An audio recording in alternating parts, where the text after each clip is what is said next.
Welcome to No Bunts, the podcast for the casual baseball fan here on the Athletic Baseball Show. Happy second half to everyone out there. I'm Tas in Atlanta, in studio, and with me in studio, man making the magic happen is JD. Hello. And with us all season long, all the way from Taiwan, it's Joel McMillan. Joel, how you doing? Ready to make history, Tas. Let's do this. Let's do this, baby. Do you like when people say the second half is here, even though we're well past the halfway mark? It's like the 60% mark of the season. Do you care? Are you that technical? Should I even be asking this question? Ask away, Tas. I'm okay with it. I'll give you an honest answer. I think unofficially, you're right. Statistically, we're past that. But after the All-Star break, I guess is the unofficial second half. So yeah, I'm cool with it. I should ask you a better question. You know what a better question would have been? What stadium do you have behind you? Because I got no idea. I see Japanese potentially behind you. Oh, Tas, you are warm. Just give it to me. Warm. Don't make me guess, please. Tokyo Dome, baby. We're in the Tokyo Dome. Hot, warm, yeah. Red hot. Well. Yeah, that's right. That's true. Red hot. Yeah, hot. Could have gone to Kyoto, I guess. I don't know. Anyway, coming up, we'll look back at some of our horrible predictions and some great predictions that we made before the season. We'll debate the best start time for a baseball game. That'll be fun. But first, the top 5 things in baseball from the past week.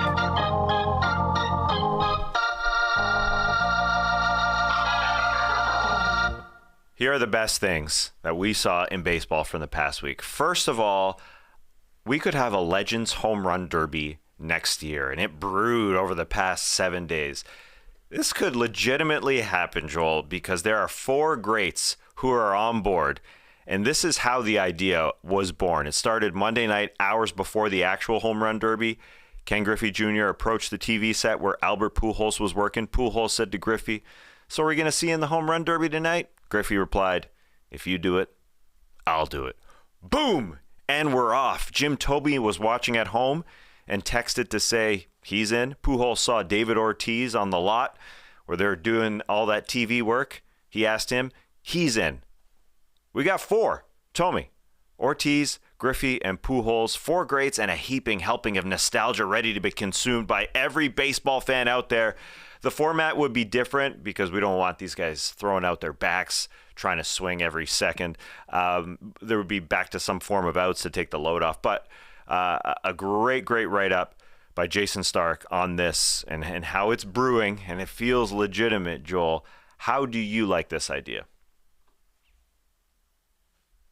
I like it, but I also have a concern or two. Okay. I definitely I'm on board with the nostalgia thing. I think that's great. Tas, the players you listed, we watch those players. We enjoy those players, especially a guy like Ken Griffey. I'm just worried, though, that what if they just go out there and go 0 for 10 or just go 1 for 10 and they kind of embarrass themselves or, they possibly hurt themselves. I don't know what kind of shape these guys are in. Mm-hmm. And I'm just worried that it kind of sounds good and it looks good. It sounds good in theory and all this stuff. And then they go out there and they're just hitting grounders or, almost home runs and no one really does it. It just kind of looks bad. And I'd rather remember them for the stars that they were in their prime. I don't want to see them come back for this and kind of embarrass themselves. So, I would definitely watch it, but I definitely have some concerns. Let's not worry about it, Joel. The backs will be fine. We have guys and women golfing into their 50s. It's not that crazy different. Although, okay, I get the trepidation with maybe these guys go 0 for and they have a really bad round. But there's, I think some backstops to that, because if you have a team format with innings, as Jason Stark wrote, it lessens the load even more. So you have 4 legends per team, and they go out each in one guy for each second inning. So each will have 2 innings. Griffey goes in the first and the 5th. Tommy goes in the 2nd and the 7th. And you get 3 outs for each of them. So 3 outs being balls that they swing at that don't go out. So it's like they won't look that terrible. And you have 4 legends per team that go second inning, and then between the 4 of them, they decide who goes in the 9th inning. And so I think you get 8 legends out there. I mean, you just posted on Instagram Gary Sheffield with a cigar, ripping home runs hitting tanks, yeah, in his 50s, and we saw Griffey in the WBC because he was the hitting coach. He got into the cage, and all the team was filming him hit ding dongs. And so I think yeah, the nostalgia factor. I think a lot of these guys, like Pujols, I just mentioned, he played last year. So early 40s, I think that's part of it. Guys who have just recently played. The Griffey thing, that's an interesting one. He did say, he needs a little bit of time to get ready, and if you give these guys 12 months. There's no doubt in my mind they'll be ready. It wouldn't take the place of the home run derby by any means. Right. Yeah. A great idea actually from Stark was on Saturday night at All-Star, there's a futures game, or it's sort of Saturday evening, and then there's usually a celebrity game, but we don't need a celebrity game. Come on now. So if the futures game ends and all those players are sitting on the infield ready to cheer for the home run derby that the legends are taking part in, or actually field the balls and go out to the outfield. I mean, that could be a really fun environment. And yeah, I get your trepidations, Joel, but how do you feel now after talking about it for a couple minutes? Well, Tas, you should be a salesman. You're selling me on this. Just 2 quick points too, Tas. MLB, I think MLB and also individual teams have done legend games in the past. I'm pretty sure the Yankees, I don't know if they still do it, but they've done one where like ex-Yankees come back and play. So, those older guys, they can still, play, and, they're not out there embarrassing themselves. And Tas, I want to ask you a question. You listed the players in the article, but my question to you is, if you could choose 4 legends to be in this derby, who would you pick? Because mine are, I'll give you a minute to think here. I would go Griffey, Bonds, Canseco, got to have a bit of a personality, and I would put Sheffield in as my 4. So who would you have in as your 4 legends? It's easy to throw Ken Griffey in there. He also, part of Griffey, why he needs to be in there is because he heard that Pete Alonso going into the home run derby could tie him for the most wins ever, and that was also part of why he wanted to be in there, because he actually said, let me and Alonso, if I train for a year, go head-to-head next year. So that he's ready. So Griffey, Bonds. I love Canseco as well. I would have to put Canseco in there, and I want a Blue Jay who needs a little bit more respect on his name, Carlos Delgado. That guy used to hit bombs off the restaurant in Toronto, off the glass, can go upper deck. So, just a wild card there. But great stuff. That would be a lot of fun. Hopefully it does happen. Moving on. Hold on. What do you got? You said we don't need a celebrity game. I'd need a celebrity game. Are you telling me you watched the celebrity game? I did not this year, but traditionally I do watch the celebrity game, the NBA celebrity game. And I've always enjoyed it. And after watching the All-Star game, the few innings that I watched, everybody mic'd up. You're telling me you got Miles Teller out there, you got Denzel Washington out there, you got John Hamm, you got, who else is a baseball fan? A celebrity baseball fan. Sure. I mean, Jerry Seinfeld. Okay. Right? Okay. Yucking it up. Talking to the announcers, going back and forth. Snoop Dogg, Paul Rudd. Snoop Dogg. Well, okay. I just Googled celebrities who are baseball fans. Kate Upton, Maria Menounos, Vince Vaughn out there, Lady Gaga. Come on. Okay. I mean, it would be great. There's enough field for everybody. And make it a softball game or something. Right. Yeah. Well, yeah, they do one on the Saturday night. They do? They do. Oh, who was in it? I wasn't watching it. Oh. Joel, any report from the celebrity game? Zach Levine was in it, and that's all I remember. There was a girl. I forget her name though. Like I don't know a lot of I'm 41. I'm out of touch with a lot of who the young celebrities are. but there was a girl who dropped an F-bomb. She hit like a ground ball and dropped a total F-bomb mic'd up. Respect. It was a pretty funny clip. I don't know what her name was, but yeah, I thought that was funny. But no idea other than Zach LaVine, who else played in it this year. Hold on. No, JD, we don't got to go back for the celebrity game rosters. Okay, carry on. Listen, we can have it's an entire weekend event. Some people didn't know that there was a futures game, I'm sure. They also have the MLB draft now that weekend. I think there's enough time for a celebrity game because obviously it's sold. There's advertising around it. Of course. I wasn't saying get rid of it. I did say get rid of it. You said we don't need it, and I'm saying we do need it. Well, and they need to make it a little more. I didn't know about it, so a little bit market it a little better.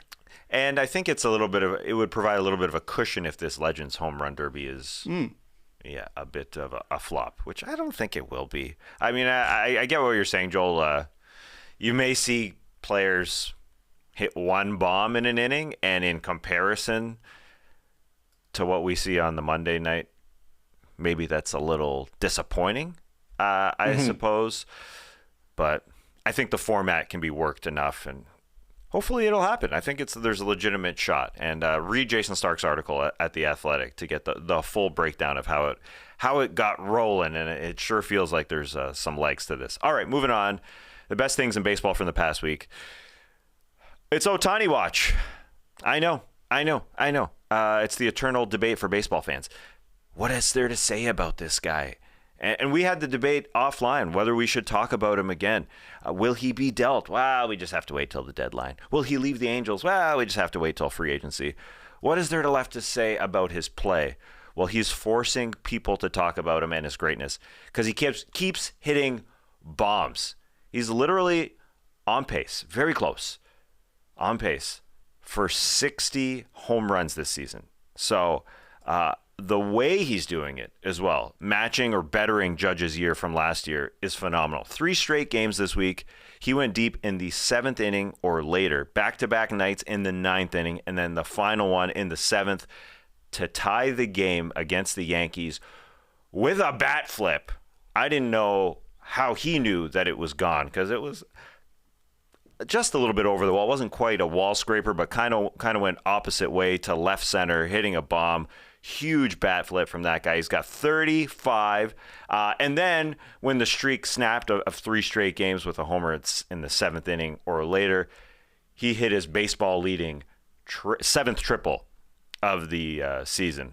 Ridiculous. So 35.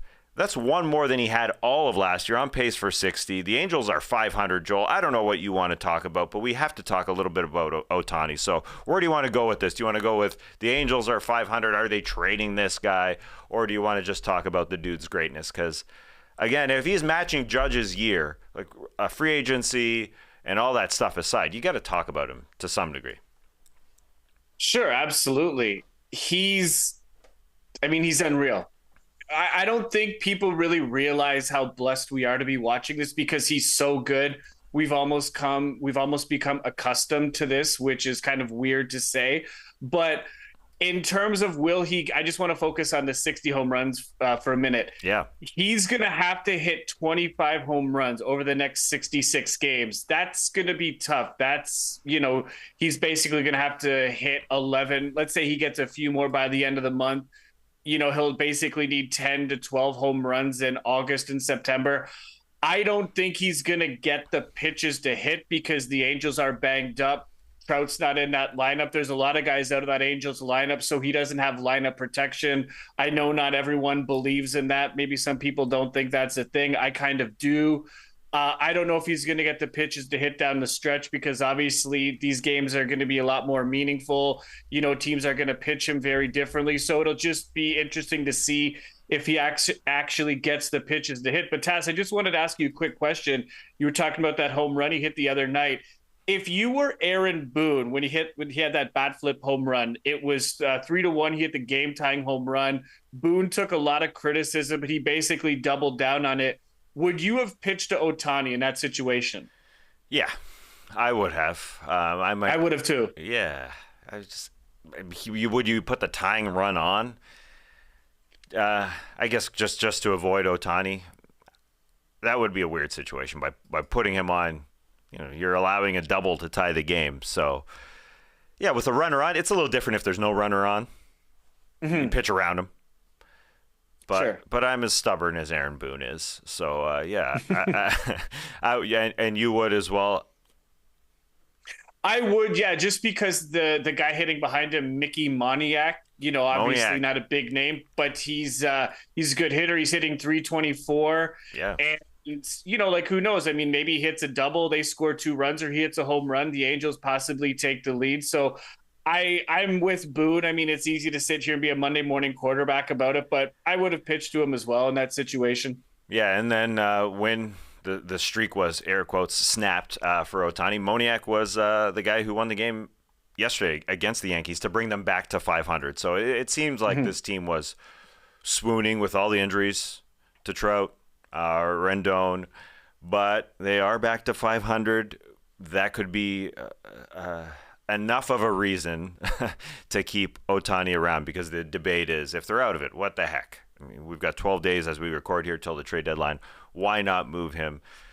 But also, this guy could have a year for the ages.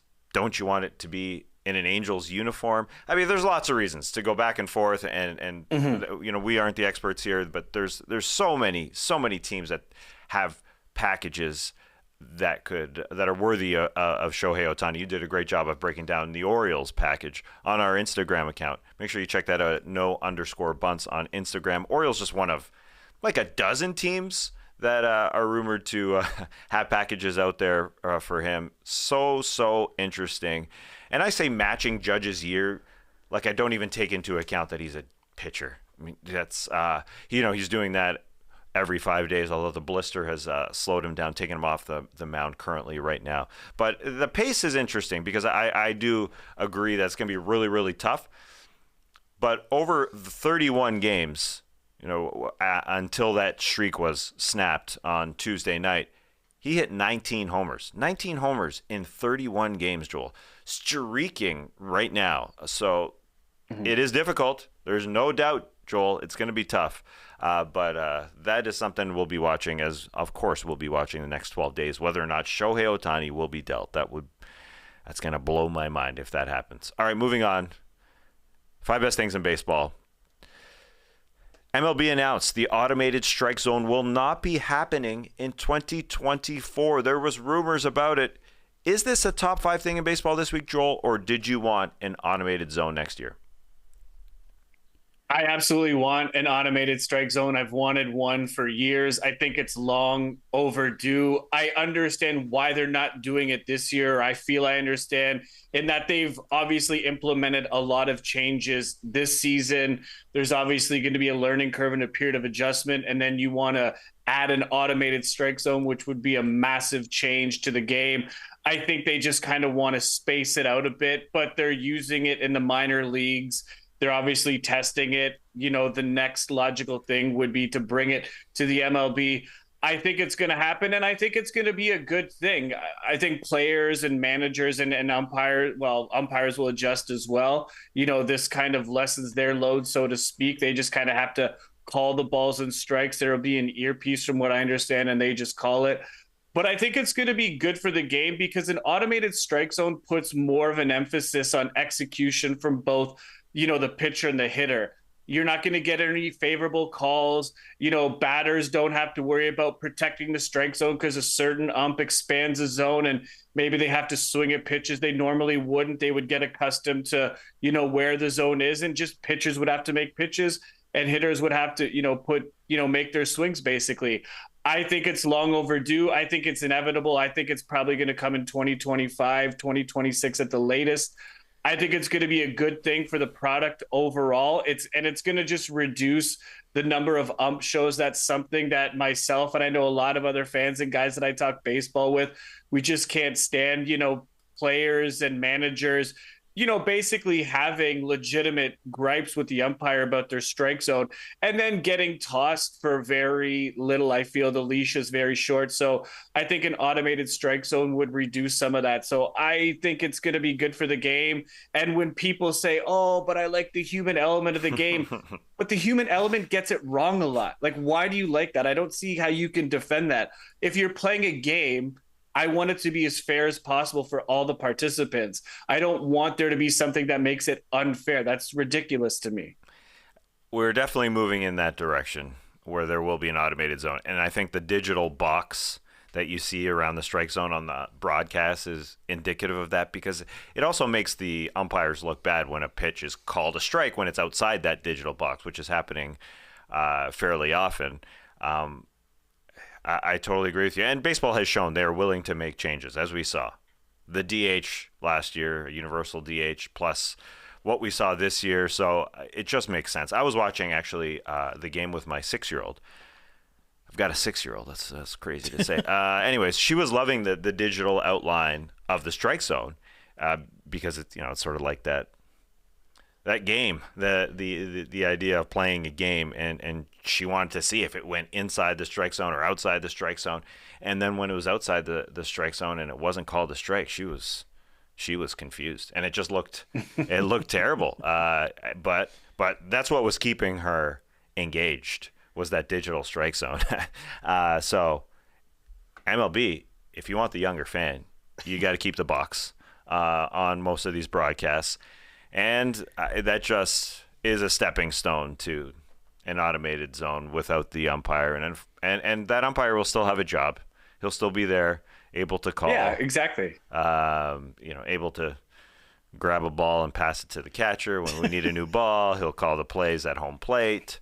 There's other plays that they'll be like, outs and, it's not just going to be strikes and balls. You're still going to need a home plate umpire, but Tas, I was watching the game last night between the Jays and the Padres, and Pete Walker got ejected from a mound visit. Alex Manoah had thrown what was a third strike, and the ump called it a ball. And, there was some chatter from the Jays bench, and then Pete Walker ended up getting kicked out on a mound visit. I've never seen that before, but it's just stuff like that. I mean, it was a strike and the ump got it wrong. And then, he just got upset that Walker said something and tossed him out. So it just gets rid of stuff like that. I don't like that in the game. Like, if you're wrong, own it, and then move on with it. Yeah. They got a lot of power back there. And too much. Yeah. So Jay's pitching coach, tossed. That was fantastic. All right, moving on. A little bit more Jays from the past week. Had to include this, though. We had some great things happen in baseball this week, including Vladimir Guerrero being the first player to hit a home run in his first at-bat after winning the home run derby. 9 days ago, Joel, we were celebrating like little kids watching Vladdy win it, and it was fitting. His first at-bat coming back to sock it the way he did. Second decker, no problem.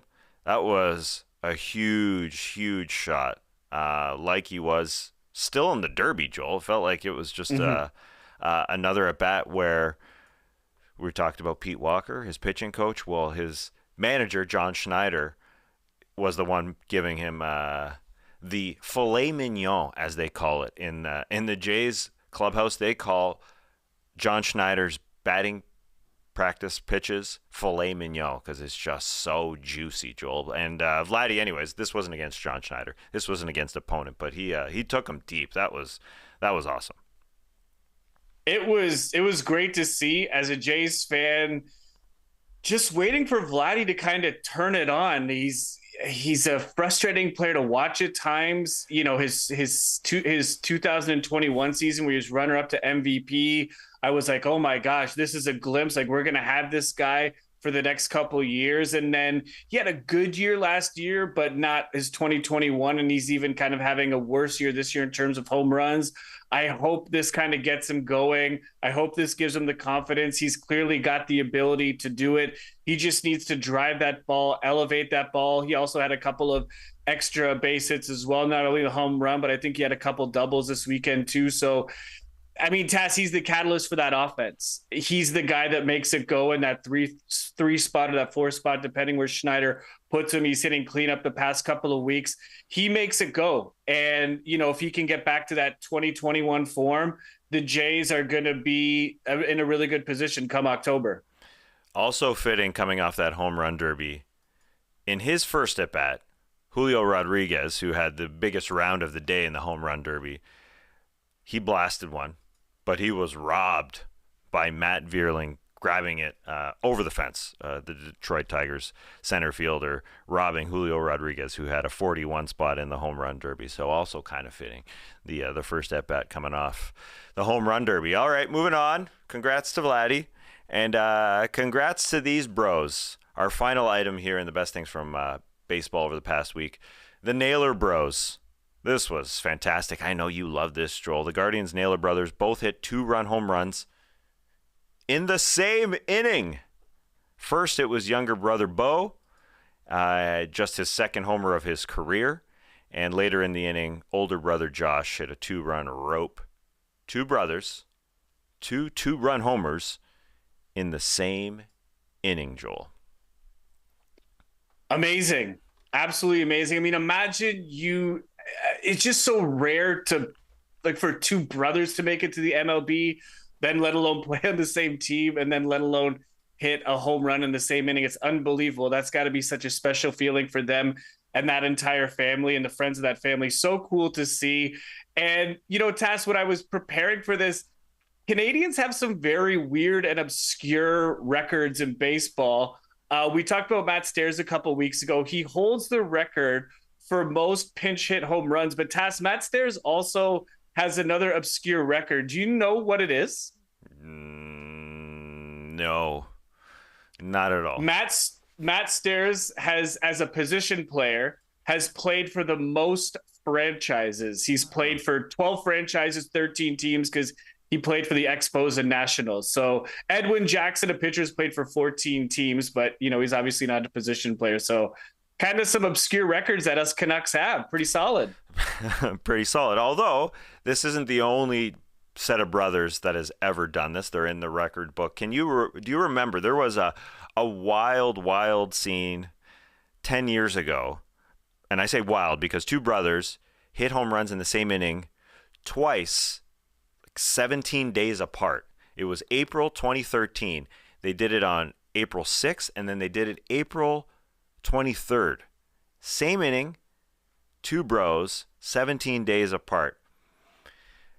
And quick clue, it was done. I need a clue. It was done by the team where I'm currently located in Atlanta. Oh, Uptons. The Uptons. Very nice. Very, very nice. The Upton Report. That's a joke for the No Dunks listeners out there. And can you name, there's another set of brothers that did this actually twice. This was years apart in the 90s. A really, really, really famous brother combo. The one extremely famous. And Canseco brothers? No. Infielders. Famous set of brothers. Yeah. I mean, yeah, just the one, but the other one played in the league. I need a clue. I'm going to need another clue. Could you give me something else? Oh, Iron Man. Oh, the Ripken brothers. The Ripken brothers did it as well in 90 and 96. And then way back, there are some others, but we're not going way back. In the 60s and prior, there were some others. Shout out to Sarah Langs for that stat. Anyway, as you said, incredible for the Naylor Bros to be doing this. And I didn't know this. JD, were you paying attention to this instead of watching the celebrity game during the MLB draft? Their younger brother, Miles, was drafted by the Oakland A's last week. So, wow. Yeah, the Naylor Bros, the Canadian Naylor Bros. And then Josh Naylor hit a couple of home runs himself yesterday, cooking. And then Josh Lowe took his bro, Nathaniel Rowe, deep this week as well. So some bro stats for you. Anyways, moving on. Enough of that. Let's look ahead at some second half storylines.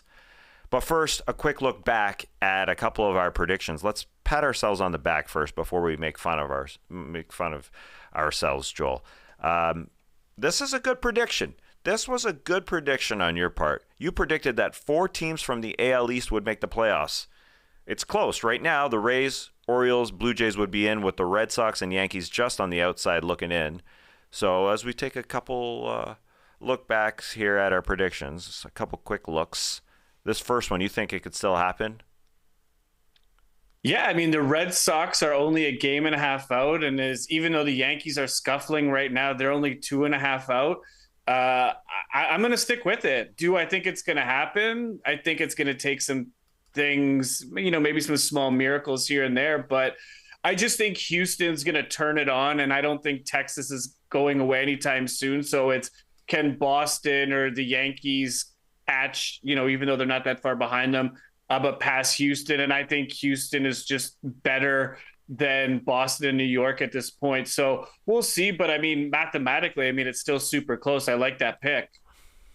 I like how you like your pick. It's a good pick. The one I'll pat my back for is that Ronald Acuna could be the 5th member of the 40-40 club, as I predicted earlier on in the season. Now, he is the hot pick for the 40-40 club, 40 homers and 40 steals. He was that, so I can't pat myself on the back too hard. Everybody who wanted to see a new member in this 40-40 club that we haven't seen a new entrant in since 2006 when Alfonso Soriano joined Canseco, Bonds, and Alex Rodriguez. Well, Acuna's he's already there with the stolen bases part. He's got 44 stolen bases, Joel. It's ridiculous. And he also has 23 homers. That's going to be the tough part. 17 more home runs the rest of this season. Now let's get to a couple of our terrible predictions. You said there wouldn't be a no-hitter. That was dumb, Joel. To clarify, okay, Tess, I can't remember.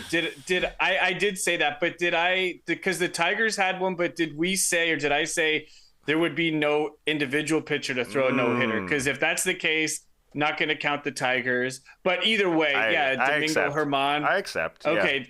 Yeah, Domingo Germán threw a perfect game against Oakland. So you're still wrong. So I'm still wrong. I'll own it. But, usually, though, every year we see multiple no-hitters. And, the first one came just a couple weeks ago, almost halfway through the season. I remember I texted you right away. I said, got that pick wrong. So I'll own it. But I still think, like, going into the season, obviously offense is way up. So I just thought it was a logical pick, but got it wrong. Can't be perfect all the time. Yeah, that combined no-hitter from the Tigers against the Jays was out of nowhere. And obviously the Domingo Germán, even more rare. Now, my terrible prediction was I said there will be an inside the park homer in the Rogers Center in the first month of the season. Even I said in the first month, I'm just going out on a limb because players wouldn't have adapted to the new dimensions in the park. That's hard to do. I don't think we've seen an inside the park home run this season at all in any park. The last one we saw was in the playoffs. Real Muto had one for the Phillies as a catcher. Anyway, so those are our predictions. A couple ones that we wanted to look back upon, but let's look ahead. The second half, sort of, to the end of the season here. I'll ask you a couple questions, Joel. Which team or teams will regress towards the mean in the second half? So, Tess, to answer this question, we're going to have to use a bit of mathematical equations here. We're going to use the Pythagorean Theorem. I'm pronouncing wrong. I'm terrible at math, but the Pythagorean Theorem. The Pythagorean. My Greek ancestors are pissed.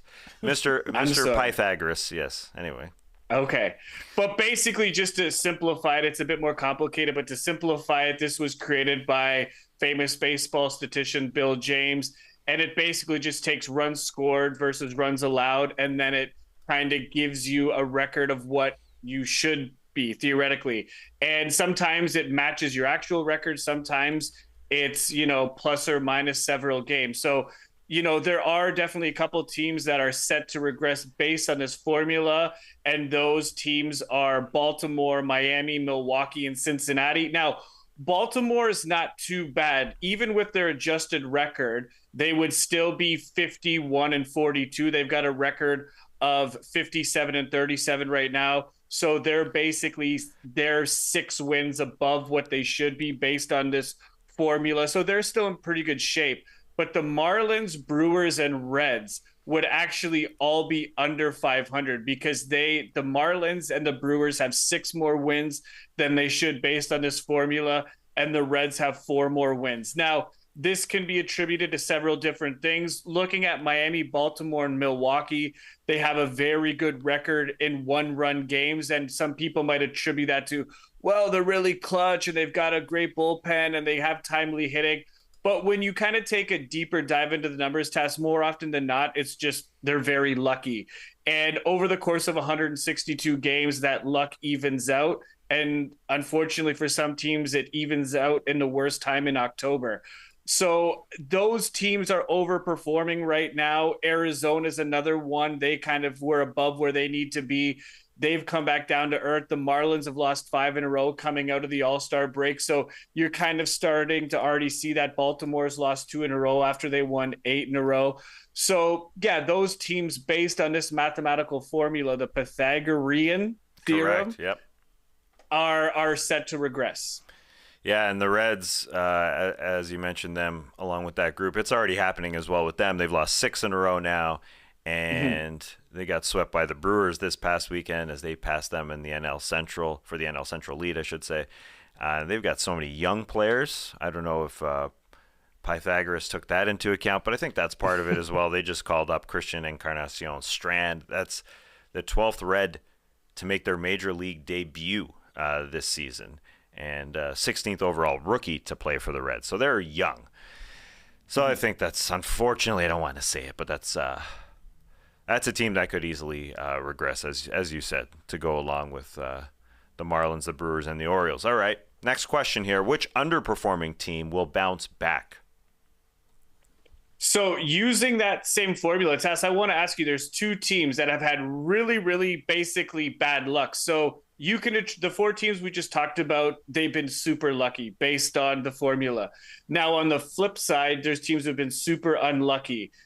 Who do you think have been the 2 unluckiest teams this year? I think one's an obvious one, and I think one might actually surprise you. An obvious one. Think of a big money team that's disappointed this year. It's the Mets? The other one. The Padres? Yeah. So they've basically had the worst luck. I attribute this to their inability to get hits with runners in scoring position. We've said this several times. All of their underlying numbers are good. Their pitching's good. Their bullpen's pretty solid. Even their offense is good, like in terms of 1 through 9. They just can't get hits with runners in scoring position. They've had a lot of bad luck. Now, that didn't surprise me, but this other team did. And Tas, this team's actually in first place. And they've had really bad luck. Do you know who that team might be? This surprised me. Could it be the Rays? Not the Rays, but they played the Rays last night. Oh, that you threw me for a loop with that one. Okay. The Texas Rangers. Oh, really? That's Texas surprising. Rangers. Yeah. So the Rangers should have 6 more wins, and the Padres should have 7 more wins. Now, when we're talking about the Rangers, I think that is just attributed to their bullpen. If there's kind of a crack in their armor, it is their bullpen. And, kudos to Texas for going out, being aggressive, and getting Chapman earlier, and not waiting until the deadline.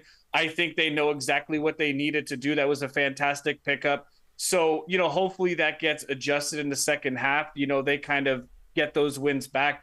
But that surprised me. Yeah, the Rangers should actually have 6 more wins. I was very surprised by that. And they're still first place. Well, shout out to Pythagoras. I like that number, those picks, because of the numbers. Actually, the Pythagorean Theorem, I think, is also the formula for this show. A squared plus B squared equals C squared. JD, I think, is the C squared. And then me and you are the A and B in whatever order. But yeah, we equal out to perfection, essentially, is what it is. I will say the Phillies could easily bounce back. There's so many guys underperforming there. Sosa, Schwarber, Trey Turner. Actually, when I was going through this, I remembered one of the preseason predictions you made. I guess it wasn't a prediction. It was more of looking forward to the season. You said Trey Turner is the slickest player in MLB. Is he still the slickest? Joel, was that a good prediction? He's still the slickest. He hasn't had a great season, first season in Philly, but he can still swing it. I still like him.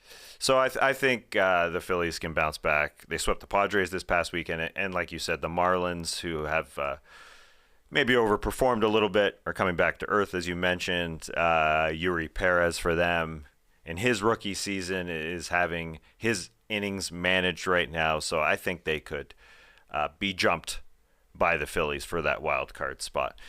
All right, moving on. Let's stick in the NL East there, as I was just mentioning. Are the Braves runaway favorites, Joel? Is it all about the Atlanta Braves? Tas, this was for you. You get to talk about your Braves, hometown hero over there. A couple things. I think the Braves are the runaway favorite. I mean, they have the largest division lead. They're up 9.5 games over the Phillies. That's the largest lead of any team in a division. They're just stacked 1 through 9. That entire team can hit. They're on pace to shatter the single season home run record. The Twins set it in 2019 by hitting 307 home runs. And the Braves are on pace to hit 330, which is unreal. Not just like slightly break it, but shatter it. Their starting pitching is good, and their bullpen's really good. They're just kind of a well-oiled machine. They've been there. They have a world championship. They've got lots of postseason experience. I think it's hard to bet against them. But Tas, on that note about the Phillies, if there is a team that can give the Braves trouble, it's definitely Philadelphia. They knocked them out of the playoffs last year and kind of made it look easy. The Phillies have better starting pitching. They've got a better bullpen. Now, not by like a considerable margin, but they are better in both starting and bullpen. And also, Tas, if the Phillies are healthy, man, that lineup 1 through 9 too can almost match the Braves. It would be such an exciting series. I hope that they play each other, but not in one of the earlier rounds. I hope it's at least a 3 of 5 or a best of 7, because I think that'd be a super exciting series. I think the smart money's on the Braves. I would put money on them today if I had to, but don't sleep on the Phillies. Oh, you're giving me flashbacks to a disgusting NLDS last year where the Braves had time off. They show up for game 1 at home at Truist Park, and the Phillies just romped them. It was way too easy. As you said, it wasn't much of a series, so that was a weird one.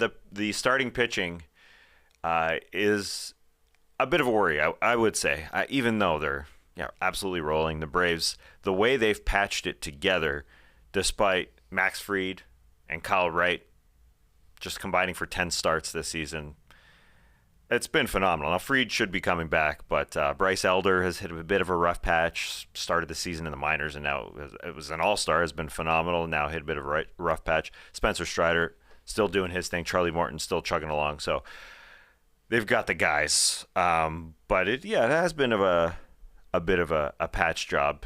And it's been extremely successful. They haven't skipped a beat. And then yesterday they go and sign Travis d'Arnaud to an extension. Haven't missed a beat since Freddie Freeman left or Dansby Swanson left. No problems. And people were worried, Travis d'Arnaud's going to leave too. But he is a key to the locker room, key to the clubhouse apparently. So they're keeping him around. So some worries. Yeah, I'm with you. I'm glad you didn't just say they are by far and away the best team and have no worries. But they are by far and away the best team. So it doesn't matter though when it comes to October. Anything can happen in baseball. Yeah, the smart money's on them, and Olsen's leading the National League in home runs. They're just so well put together. I want to see that series though with the Phillies. Let's do it again. Okay. Well, moving on to championship contenders, as we're mentioning here with the Atlanta Braves. They're obviously one of them, but what's a team that's a dark horse championship contender for you, Joel? Tell me what you feel about this, because I stared at the computer for a couple of minutes on this one, and I ended up going with the Yankees of all teams. Now, you might go the Yankees. Why the Yankees? Right now, they're in last place, even though they're a couple of games above 500. They're really, really scuffling right now. The key to this team, and the Yankees just get snake bitten every year by injuries, and they don't have any depth to replace the guys. They're very top heavy. But if they're healthy, and they're getting healthy. Judge should be coming back at the end of the month, supposedly. Cortez is coming back. Jonathan Loaizaga is coming back. Those are some big pieces to that team. And I feel when you put Judge back in that lineup, it just completely changes the dynamic of that team. And I think they look like a really good team. Look how, I mean, they had over 100 wins last year with a healthy Judge. Now, obviously, they have ground to make up. But I think if they're able to get relatively healthy, and Rodon just came back. Now, he hasn't looked good in his first couple starts, but he hasn't pitched in a long time. So, once he kind of gets his bearings a bit, I think he's going to be good too. So they're kind of on schedule to get healthy at, by the end of this month, and they can still go on a run. Like when this offense, again, I know they're scuffling, but when they get hot, I mean, they just make it look easy. So I'm going to pick the Yankees as my dark horse. They got to the American League Championship Series last year. Obviously, they got swept, but if healthy, they're a very, very good team. And I wouldn't want to play them in October, to be honest. I don't like that pick because I'm a Toronto Blue Jays fan, but I like that pick because it's a good pick. It makes sense. And Judge, his return is around the corner, and then everything in the lineup is far more balanced. And maybe the Josh Donaldson injury is a little bit of a blessing in disguise for them. Hopefully he can end his career the way he wants to end his career. But he obviously was really, really struggling this season. So I want to say the Blue Jays are a dark horse pick because they're going to add an ace in Alek Manoah when he shows up. But that ain't happening anytime soon. Rough start on Tuesday. I will say the San Diego Padres, as we mentioned a little earlier, Joel, they're 5 games below 500, but you mentioned all of that bad luck. They're a plus 44 in run differential, and those bats are scary. They've got the experience. So I think they could easily be a dark horse in the NL. Did you want to say something else there about your Toronto Blue Jays? Because I saw you ready to chime in. Tass, the funny thing is I actually wrote the Blue Jays, and I was like, I don't know, it's going to be a bad look. I don't want to talk about the Jays. I want to sound like a homer. So I switched it to the Yankees. I thought I could make a more compelling case. You did. But also just one more point, Tass, about the Yankees. We haven't hit the trade deadline, and, there's going to be a lot of available pieces out there. I think the Yankees are going to, or at least should, make a huge play for Cody Bellinger.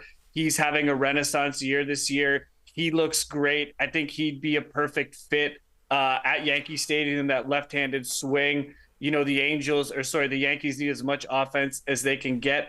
And also they need help at the catching position. Yasmani Grandal and Salvador Perez, I think, are going to be moved at the deadline. And I think they would be a great get for the Yankees. So if you add one or even both of those players along, with the returning Judge and, Rodon and those other guys we mentioned, that's a different looking team, and that is a very dangerous looking team. They always add somebody, don't they? Those damn Yankees. They do. Unlike last year, they're not going to trade a starting pitcher to the Cardinals like they traded Jordan Montgomery, which was a weird one. Actually, speaking of the Cardinals, here amongst the bleacher creatures, some people chiming in about teams that were underperforming that can return to form. The Cards are one pick here by Cole Ram, but the Cards could be sellers. They could say, we're tearing this thing down. That's possible. The Mets are another team. Ignatius Roberto mentions here amongst the bleacher creatures. But again, 12 days before the trade deadline, some whispers that this team could sell off for this season and decide to go at it again in the offseason in a different way. All right, moving on. Some rapid-fire questions before we debate the best start time for a baseball game, which I'm very much looking forward to. Rapid fire, here we go, Joel. Who finishes with the best record in the AL and the NL? AL Rangers, NL Braves. Okay. Who wins the home run crown? Ohtani. Too easy. Do the Mets or Padres sell at the deadline? They're not going to blow it up, but they're going to get rid of, I don't want to say dead weight, but they're going to get rid of maybe some bullpen guys or some bench guys just to get as much value, or maybe just clear some money off the books. But I don't think they're going to do a full blow it up thing. I think they're going to run this back. Too much money invested in the teams. In both teams. Yeah. Sorry. Okay. The Astros, will they win the AL West? Guess not. Well, no, they won't, because picked the Rangers.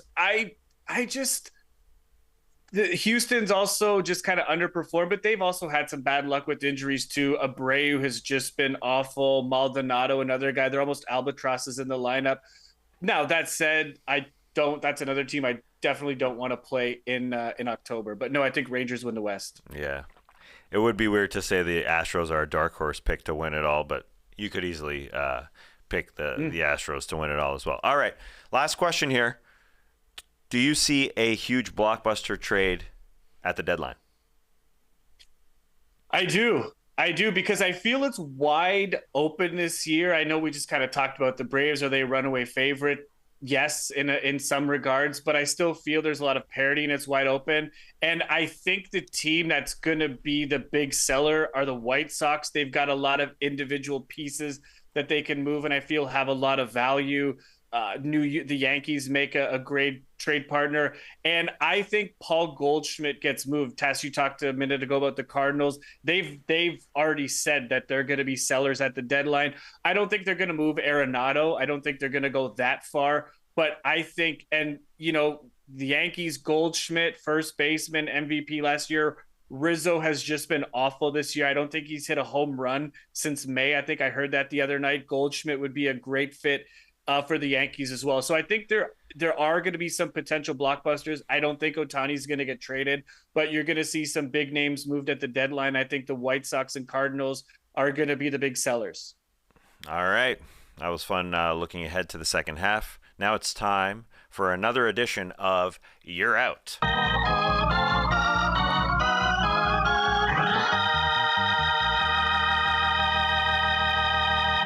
Yeah, it's been a minute since we've played You're Out. I've missed it. I don't know about you, Joel. I think we're cheating a little bit with this one, because usually You're Out, the whole premise is you eliminate one of the three options.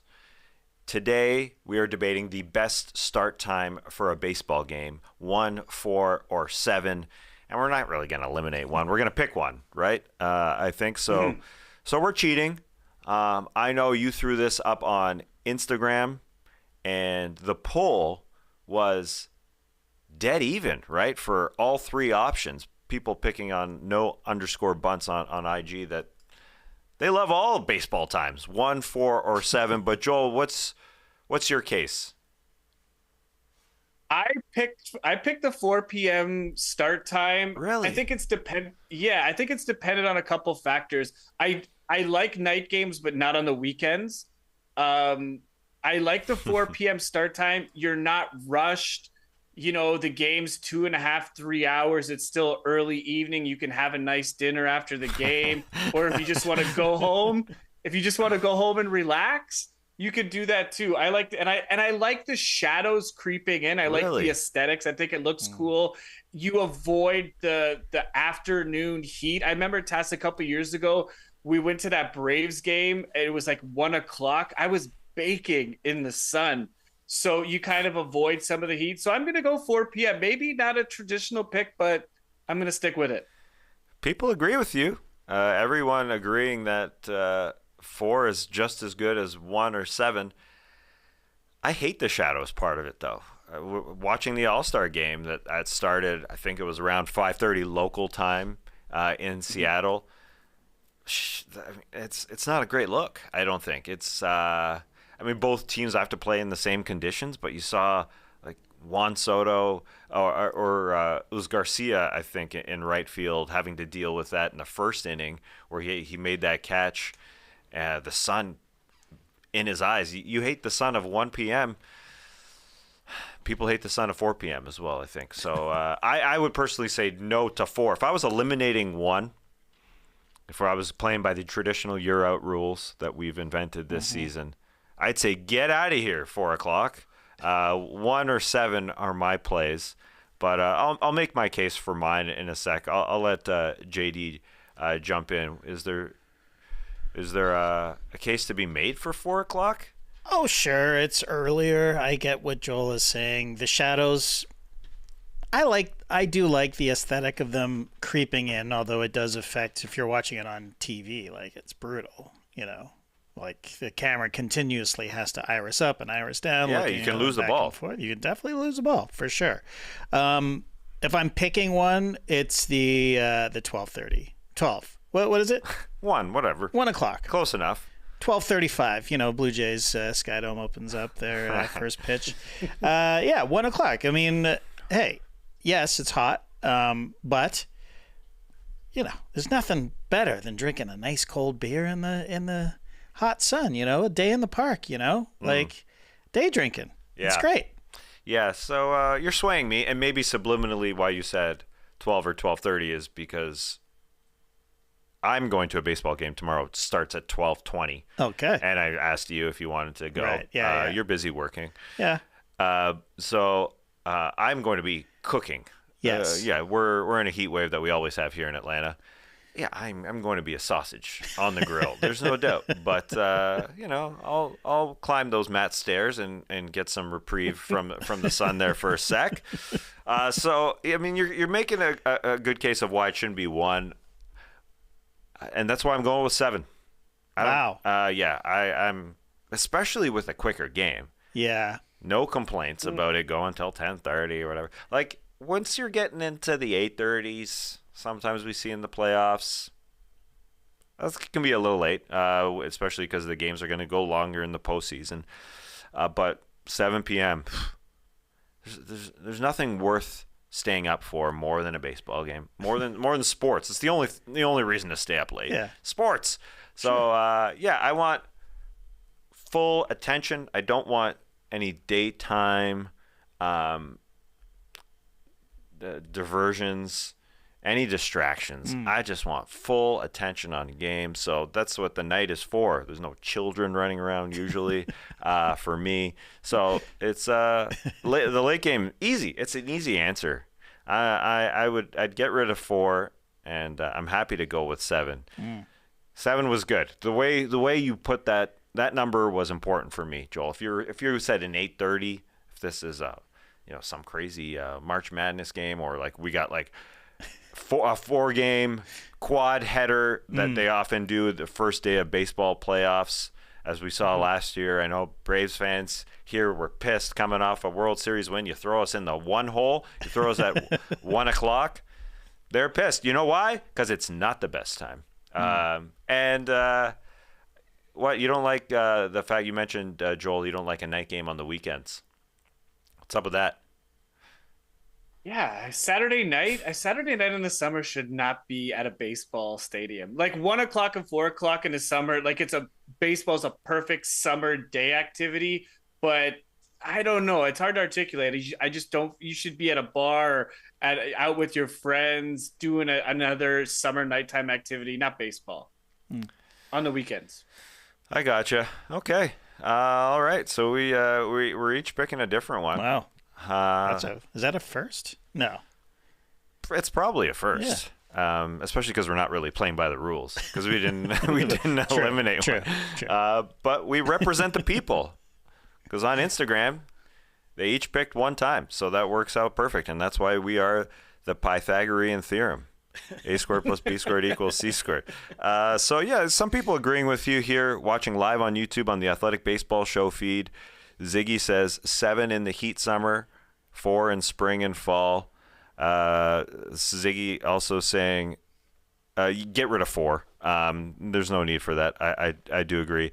And that Saturday night in the summer should not be at a baseball game. Wow. Oh, that's what he said. He was saying wow to you, Joel, and to your response. And also Tommy Poro chiming in. Not sure there's a good time to watch my White Sox lately. But bang! Well done. All right. Great stuff. Great picks there, Joel. I don't know. That's an eternal debate. So go on Instagram to check out the poll results. It's too late to vote, so too bad for you. Anyway, thank you for joining us so much on this episode. It was fun. We'll be back next week. Of course, subscribe wherever you get your pods. The Athletic Baseball Show feed is where you can find us, or watch us live on the Athletic Baseball Show YouTube channel every Wednesday. Hit our Instagram page. Check out our short videos on the Athletic Baseball Show YouTube page. But for now, for JD, for Joel, we'll see you next week.